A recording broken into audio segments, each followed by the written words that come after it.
Bill, a lot of us were together in Orlando at a conference. Um, and COVID-19 was just starting to make international waves. Uh, Building Solutions became aware of it early because we have a bunch of West Coast clients. Welcome to the call, and we sure do miss seeing you guys. But they started reaching out early. Hey, what should we do? How do we handle this? Very rapidly, we began working on what we thought was going to be a response to COVID-19. And what we've learned is, especially as aggressive as this virus is, we needed to formulate a solution, a long-term solution to respiratory health threats, not just how are we going to get through this immediate speed bump with COVID-19. So one of the benefits of Building Solutions, as you know, we have a 30-year practice of serving schools as advisors and chief advocates and manners of facilities, planning, master planning, construction, operations, and we continue to serve schools in that capacity. We also are very active in other market segments. And because of that, we had access to healthcare professionals, healthcare suppliers, developers, architectural consultants, expert architects, and we quickly began to gather information on some best practices in response to what's going on. There's a lot of information out there, and we learned quickly that one thing we were going to need was to flex this 30-year muscle that we have as a company and develop an advisory council and have people that we trust so that we can confidently help schools navigate this because it's, the 2020-2021 school year is getting real big in the windshield. And it's time to start making some plans and some decisions. And that's what this program is. This is many of you on this phone call have facility audits from Building Solutions. This is a very similar program where there's not a cookie cutter approach.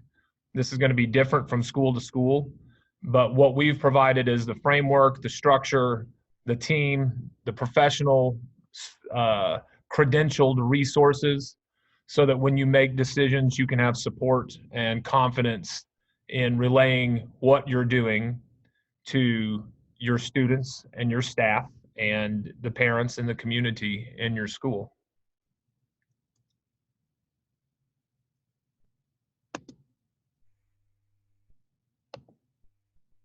I know you guys can hear me clicking.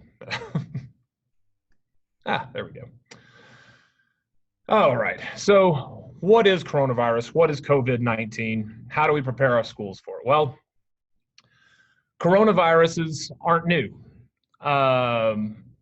You hear COVID-19 sometimes referred to as the novel COVID-19, meaning this is the newest incarnation of a coronavirus. We've been through H1N1, if you recall that, SARS, the flu pandemic of 2009, 2010. This is an aggressive virus that appears to have originated in mainland China. China put, from the numbers we see compared to the numbers we're experiencing here in the States, very effective measures in place. We want to make sure we let everybody know we've certainly seen a lot of politicized rhetoric out there where, as it pertains to where this came from or who bears responsibility. Please note that this is not a Chinese problem. This is a worldwide problem. We don't encourage referring to this terrible pandemic as anything other than COVID-19, or even more appropriately, a respiratory health threat, because these things aren't going away. And what makes this thing so confounding is that it's easy to catch and it's easy to transmit. And that's a bad thing when you're dealing with viruses.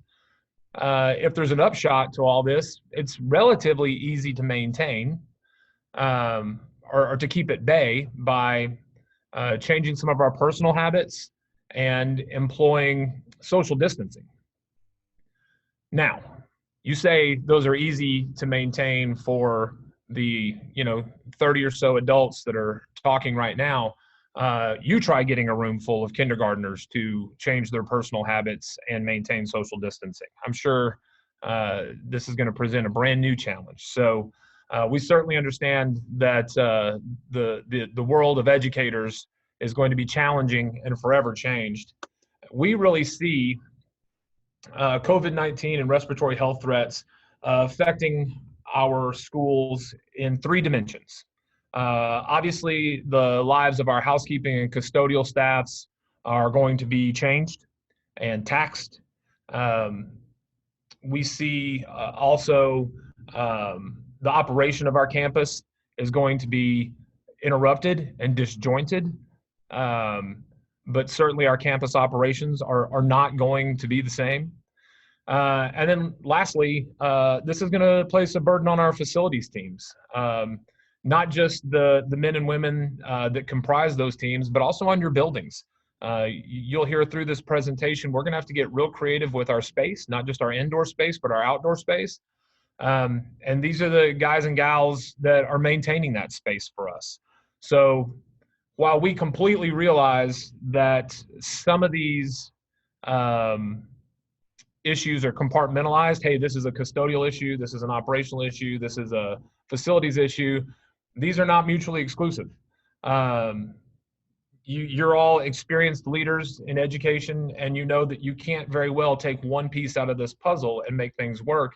If you've heard any of our presentations by our senior vice president, one of our owners, Dennis Palmer, he gets on his soapbox about three cardinal documents for schools: a master plan, a strategic plan, and a facility audit. Well, same thing goes here. We're going to have a focused, organized effort, and not one piece of this can stand alone. So while we do our best to put these things in compartments, please understand that we know that there's a myriad of things that each of these affect with tentacles. So our custodial protocols are going to be changed. Really at the heart of this program for us is new cleaning protocols, a sanitizing cleaning process, sometimes referred to as a deep cleaning as you're talking to your, if you outsource your custodial and housekeeping. We, through a very good friend of the company, Scott Turner, some of you may know Scott, who's a former state representative. He's now on one of President Trump's councils. He's actually the director of one of President Trump's councils.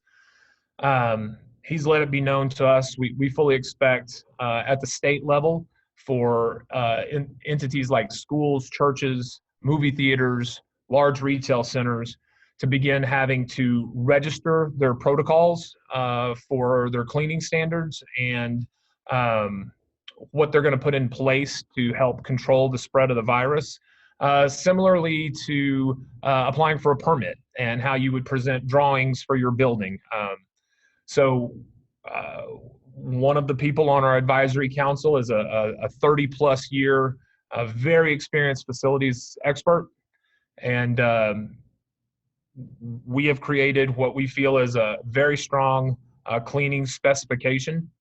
And how we see this, our role in this with Clean Slate is providing oversight, explaining the cleaning procedure to your custodial staff and your directors, what each piece of the new protocol means and does and how it works.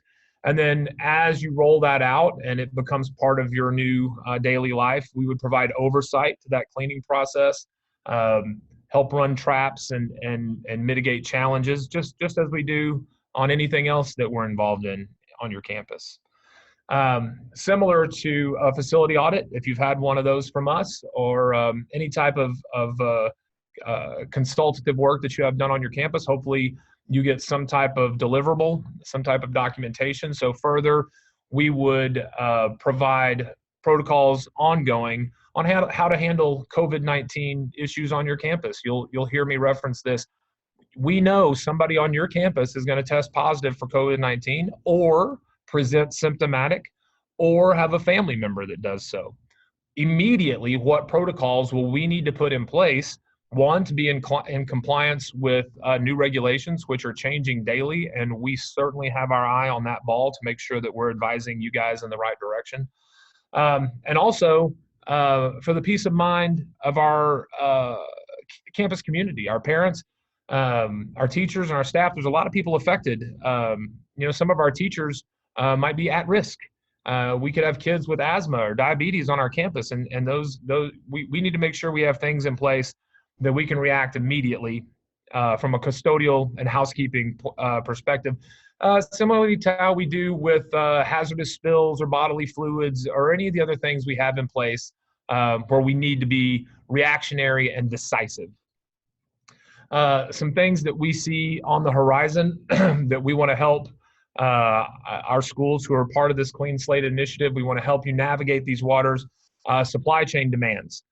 We are, again, working with the member of our advisory council we mentioned before and other members there to find solutions for kinks in the supply chain. If you've turned on the news at all, hospitals are having trouble acquiring personal protective equipment, PPE, cleaning supplies. I don't know if any of you guys have tried to order cleaning supplies lately, but man, if you're getting them in July, you are ahead of everybody else. So we're looking at options to maybe flex our collective muscle and create some sort of cooperative purchasing option. We've certainly engaged some organizations that we are involved with to see what connectivity they have to help that. But man, if we're struggling right now to outfit our frontline responders, how are we gonna get a mask to our gym teacher, or to our receptionists who sit there smiling in the face of whatever comes through that door?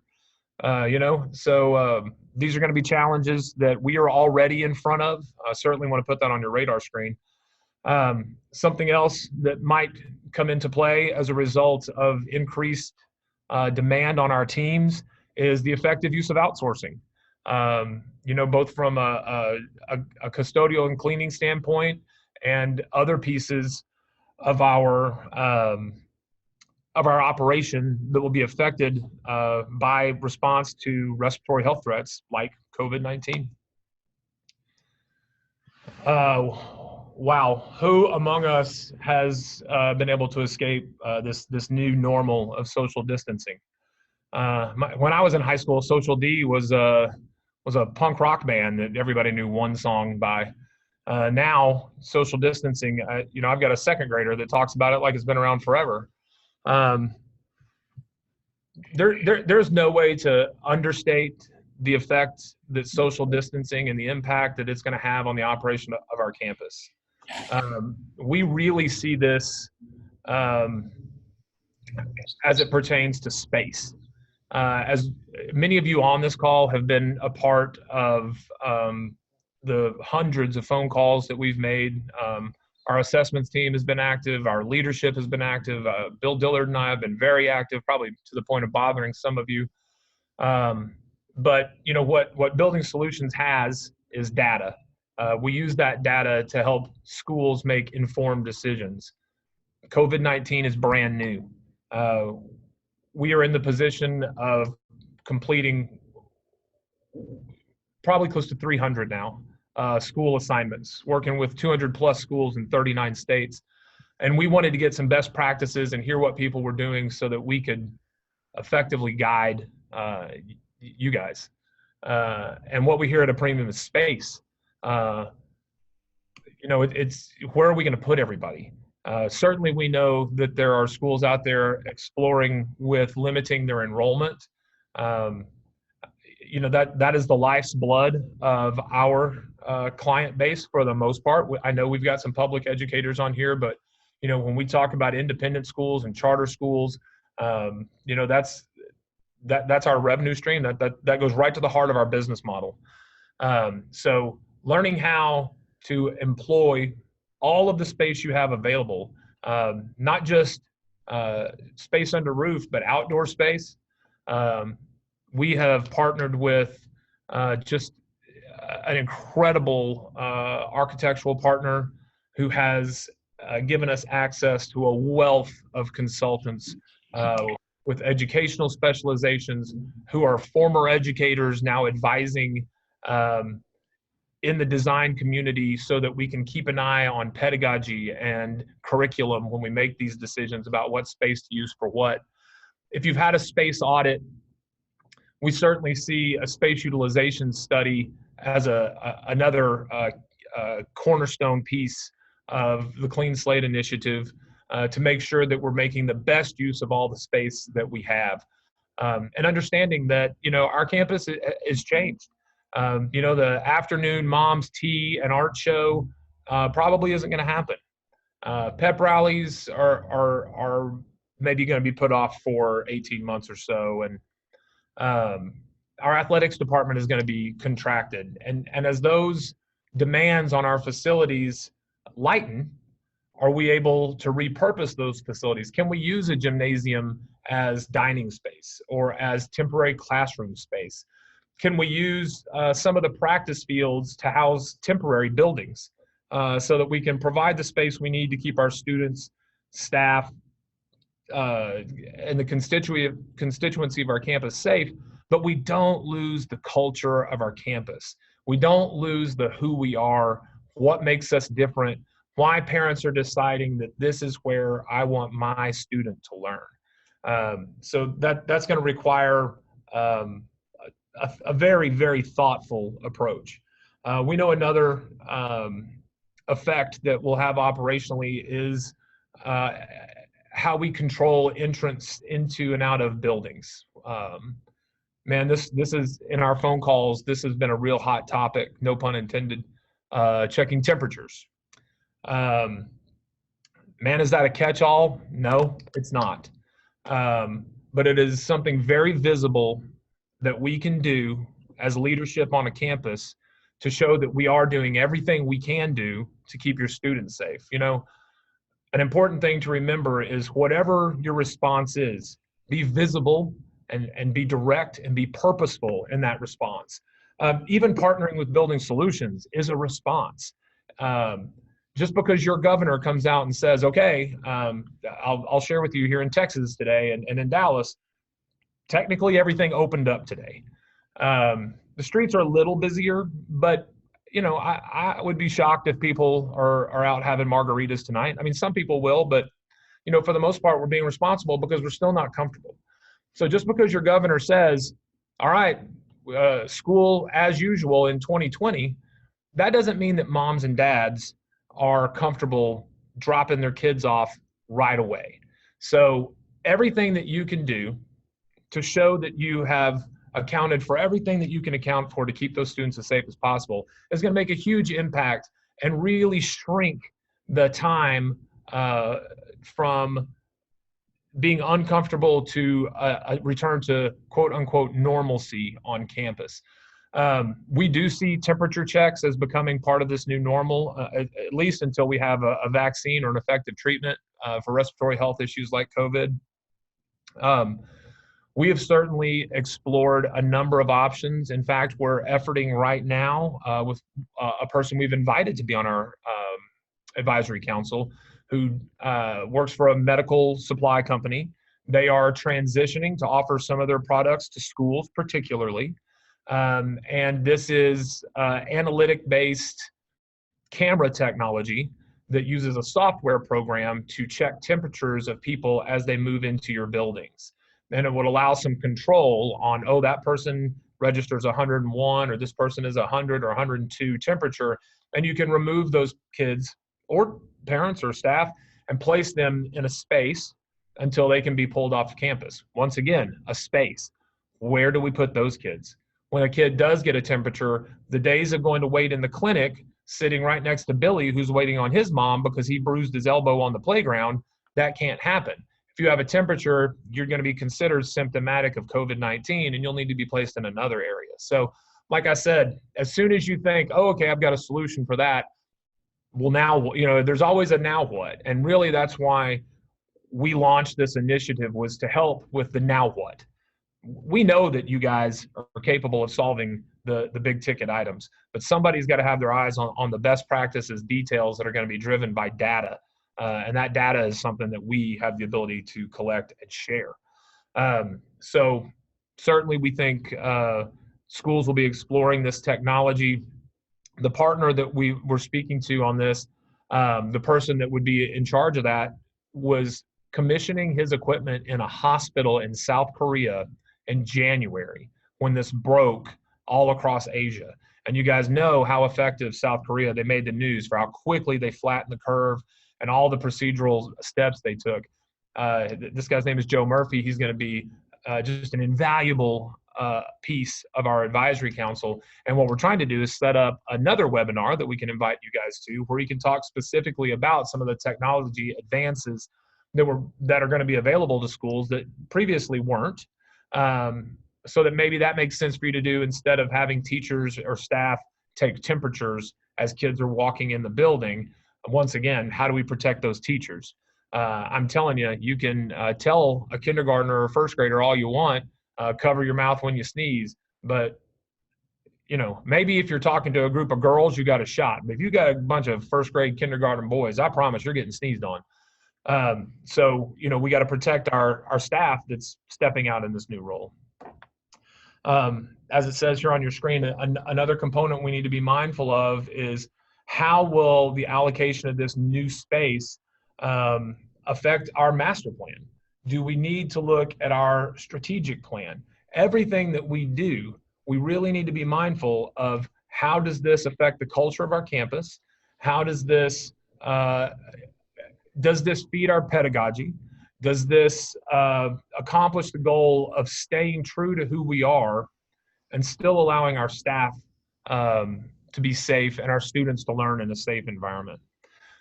We've certainly heard of schools deploying staff reassignments on this. Controlling social distancing on any school is going to be difficult, but we're talking to schools here who on a singular campus may have 3-year-olds and 18-year-olds. All of those kids congregate and are drawn together almost magnetically for different reasons. And how do we police that?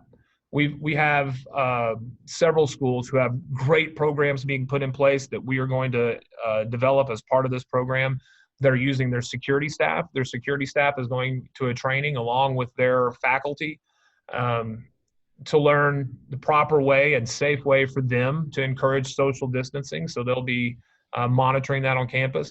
We've heard of other campuses that are bringing their athletic staff, even though those athletics may be contracted, rather than removing a coach, they're reassigning those coaches. And I'll tell you one place that's happening is when it comes to distance learning. I'll touch on that again here in a second. That distance learning isn't going anywhere. For the most part, schools we've talked to that employed some sort of technology-based distance learning program just knocked it out of the park. There are schools that are on this call that we service whose students don't have access to technology platforms.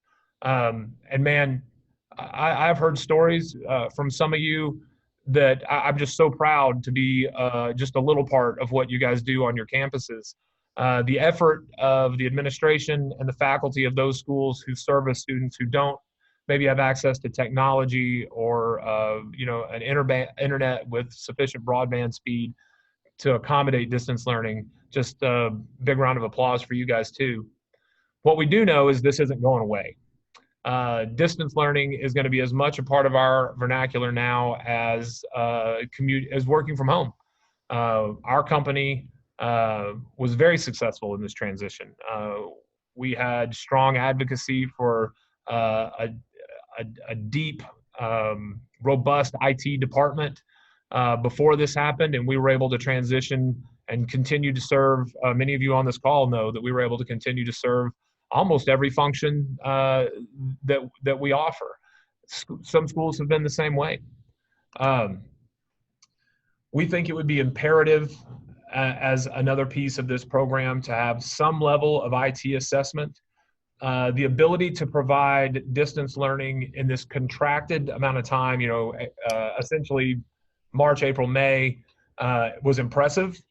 But what are we going to do ongoing? Do we have the platform and the bandwidth to support our students and our staff to continue distance learning, even knowing that it's going to be an on and off?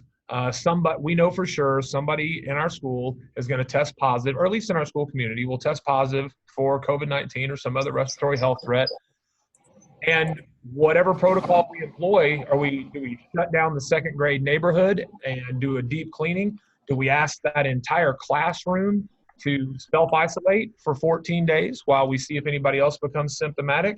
And while they're isolating for 14 days, can we effectively maintain our curriculum and continue to teach those students? I can say at my school, where my son attends, he goes to an independent school here in Dallas, and the teachers have been great.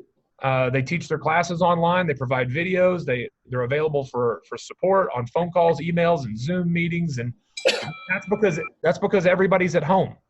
What do we do when only some of the kids are at home? How do those kids keep up? You can't ask a teacher to teach their class in person and also every night create an entire online lesson plan. So what we're seeing is some schools redeploying athletic staff, coaches, having full-time substitutes who are just there to manage the online curriculum so that your teachers can focus on teaching. We're always amazed at how creative you guys are in the education space. And certainly a lot of the information that we pass on to you is best practices. And I guess to the chagrin of students everywhere, snow days are probably gone for good. Now that we know how effective distance learning is, my guess is if it's 14 degrees and snowing in El Paso, first of all, something terrible has happened to the world. And secondly, those kids are still going to be learning. Sort of the final dimension as we try to wrap our heads around a response to respiratory health threats and COVID-19, and really how most of you have come to know our company is in the facilities department and on your actual facilities. We know space is at a premium. We know that we are going to have to be incredibly creative about what space we utilize for what. So it's going to be paramount that we understand what space we have available and what condition that space is in. Just because we have 100,000 square feet under roof doesn't mean we have 100,000 usable square feet. So we know another bedrock component of this initiative will be some level of assessing your facility. If you've had a facility audit, you're way ahead of the game. That's the kind of information we'll be looking for. If you haven't, we certainly need to establish some sort of baseline to support that space utilization study to make sure that we're making use of everything you can use, and that we have a responsible eye, again, on are we maintaining our culture and who we are. Our kids' worlds have been upended. When they do get back on campus full time, just think of the relief for just having that little sip of normalcy. And we want to make sure that we don't invite them back to a campus that looks like something out of a Mad Max movie, with everybody in masks and protective gear, as appropriate as that may be. Space reallocation is going to place an increased demand on our facilities team, especially if we are utilizing outdoor spaces and we're going to be using some outdoor learning opportunities. We got to think about the impact that's going to have just on setup, takedown, and turnover. How big a scramble inclement weather is going to be in creating some sort of usable queuing system as students and staff are making their way into the buildings, having their temperature checked. So that's going to be just a tremendous demand on our facilities guys. We know that we are going to have isolation spaces where kids are going to have to go who maybe have a symptomatic parent, but the parent hasn't tested positive, but through whatever measures your school employs, you find out that a parent ran a temperature or has a cough or something where we don't necessarily want this student with the class, but we certainly want them on campus and learning, or the student isn't feeling well. Well, we're going to have protocols in place so that our facilities and custodial staff can safely clean and maintain those areas. Man, it's just going to be a whole new world. We know that ASHRAE, this is our governing body for heating and air conditioning systems and your ventilation. We know that they have finally started to weigh in on requirements, new regulations, and best practices. We here at Building Solutions, like I said, have been, we are considered thought leaders in this education space. We have been very closely monitoring and very much a part of some new dialogue and research that's proven hopeful in the results that by raising the actual and relative humidity in our buildings, it will suppress the spread of respiratory health threats like COVID-19. We have seen we've seen that that it's been successful in stopping particle transfer. So that's encouraging and something that we certainly would explore with all of our schools, especially drier climates, Arizona, Colorado, here in Texas to some degree. I'm sure everybody in Houston just rolled their eyes. They haven't been dry in Houston since who knows when, since Bum Phillips. But these are certainly all things that are going to need to be considered, and the effects that these things are going to have on your facilities teams will be, man, just as wide-ranging as all of the things that we've talked about today. So an important component of all of this is understanding that everything that we do is going to place a new demand on a budget that we already don't fully understand. I know all the schools, CFOs, heads of schools are responsibly running models and trying to make predictions. Financial experts, I kind of look forward to getting back on social media and everybody going back to being constitutional scholars. Right now, everybody's an infectious disease expert. And the opinions vary as much as how many people are giving the opinions. So we're all trying to make decisions, and it's going to be important that we don't lose sight of how this is going to affect our budget and how this is going to affect our campus master plan. There is a lot of money that's been invested in schools knowing where they're going, how their campus is developing, what our next steps are, what direction we're going for fundraising. We're all keenly aware that this new respiratory health threat is going to cause us to have to make modifications to our campus.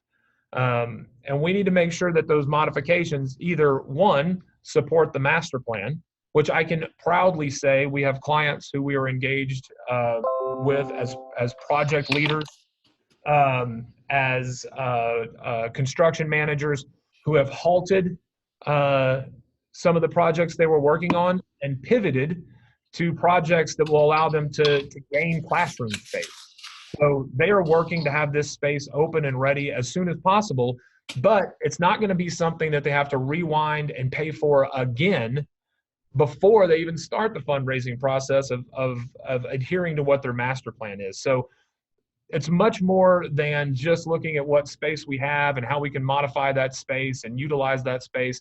There's also a component here of, okay, what's your master plan? What were we going to do with this building? What were we going to do with this space?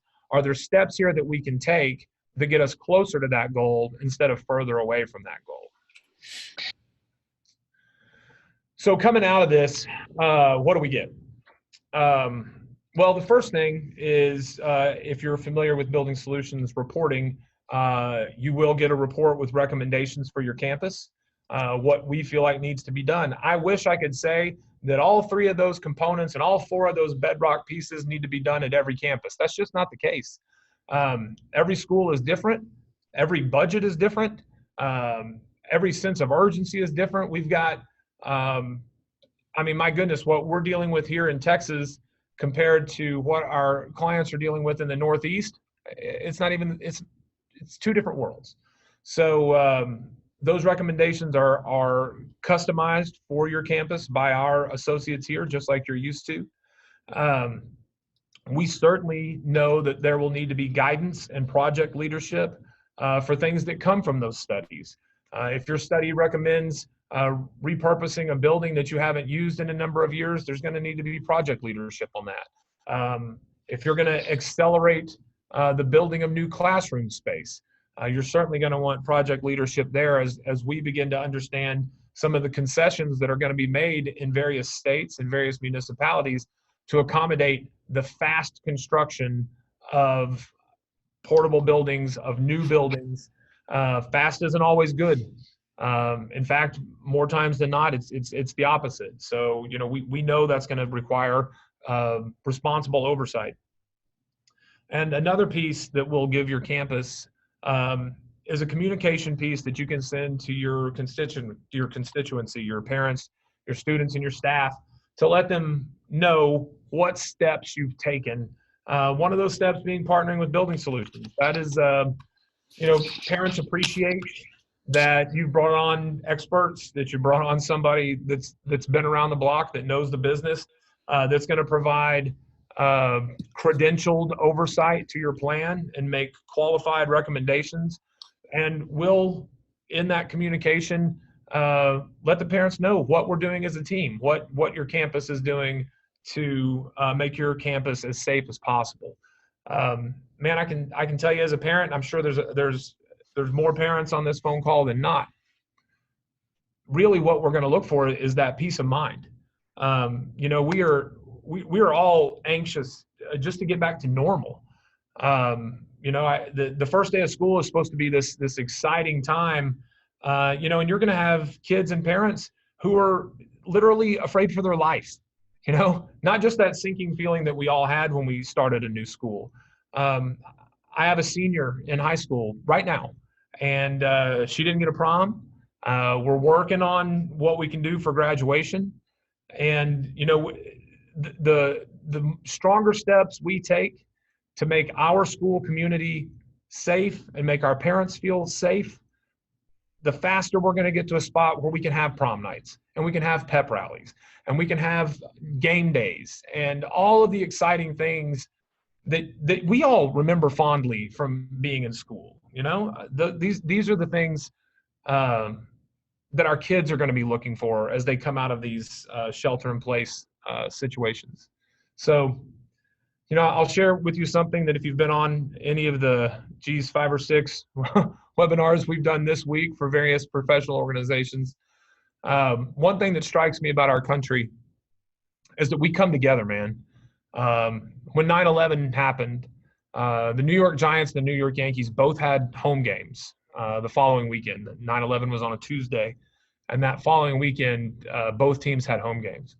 And I just remember all the red, white, and blue banners and the massive flag on the field, and the Thunderbirds doing their flyover, and the B-12 bombers flying over the Yankee game, and particularly the Giants game. At the end of the national anthem, I get goosebumps talking about just these chants for USA, USA. And they cut to commercial like they do after the national anthem. And when they came back, the announcers couldn't even speak. The stadium was just raucous with the USA chants still. And that's who we are. We come together. We give concerts for support. We have walkathons and marathons, but we come together and lift each other up. And what COVID-19 robbed from us was coming together. We were told to go isolate, shelter in place. And that's produced this new level of anxiety for us because it's not who we are. But as those shelter in places start to lift, educators, you're the front line now. The most important thing in our lives is our children, and we are getting ready to send them back to you. And we certainly take this responsibility very seriously when we advise on these types of things. I'm putting my contact information up here. If the Clean Slate Initiative is something you think is right for your school and you would like to start talking about, how much does it cost? And man, no used car pitch here at all. Yes, there's a cost associated. I wish I could tell you what it was, but again, every school is different. We certainly are coming at this with servants' hearts. This is our passion. We want to be good stewards of the education community, so it's not our goal to be deceptive about price. We just don't know. But you can reach out to us, and we can certainly start to piece together what Clean Slate would look like for your school. We do know that some of the schools that are running the traps on this with us have talked about doing some type of assessment to students and explaining to parents, hey, there was no way to plan for this. We're not the New York Independent School District. We're going to need some help, and they're doing assessments. We've seen $45 assessments. We've seen $250 per student's assessments on tuition. So you'd be surprised how much your parents want to be a part of the solution. We'll certainly help you navigate that if that's the direction you want to go. So please, I'm going to open this up for questions. Don't be shy. Jump in. I'll keep my screen share up just in case you want to ask a question that you don't want your face shown or whatever. Hopefully there's not any of those kind of questions. But you can reach out to me at either of those, the phone number or my email, and set something up. If you feel like this is something you need to share with your board, or if you've got other administrators that need to hear this information, our website right down there at the bottom /Clean Slate will take you to a little video, maybe 5 minutes long. That's sort of a summation of this presentation. We certainly would love all of you guys to email me your thoughts on the presentation. And man, if you've got something that's working, let's please use the last few minutes of our time here together as a forum and share with each other what you hear out there that's working. So I'm going to open it up for questions, and I'll ask one of the group right now. Does anybody have something that addresses some of these items or information that we can help you with as it pertains to different things we're seeing going on?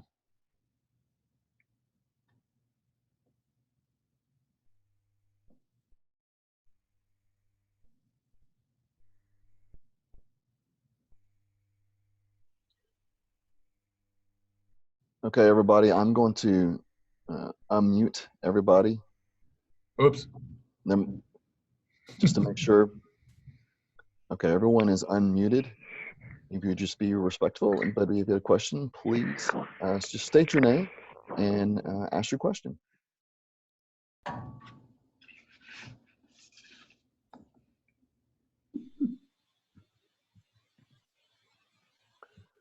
All right, folks. Well, I'm going to take that as I did a fantastic job, and you just don't have any questions because we covered everything. If you do, please reach out to us. We'll obviously continue to reach out to all of you. I'd encourage you to send me some type of email to let us know who is on the call so that we can let you know future webinars. We certainly want to invite you guys as we're going to have different members of our advisory team talking about how they see this affecting their segment of the market where they service you and our education community.